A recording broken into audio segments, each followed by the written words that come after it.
by the African Development Bank and of course our own government. We as Parliament of Zimbabwe have been privileged that this is not the first time that we are benefiting from the African Development Bank.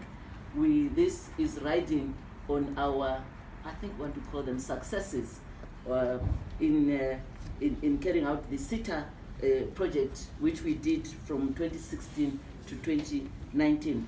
So therefore, we are very much excited to look at the coming project, which in our view will help to strengthen the role of Parliament in passing legislation, improve our oversight on decisions and implementation of the programs of the executive, and also this program will assist us to institutionalize the training and capacity building within Parliament.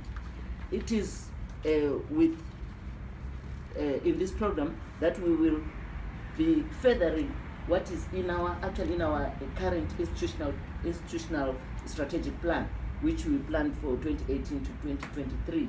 So this program is literally dovetailing into that program, assisting us to achieve all the objectives that we have set in that institutional strategic plan.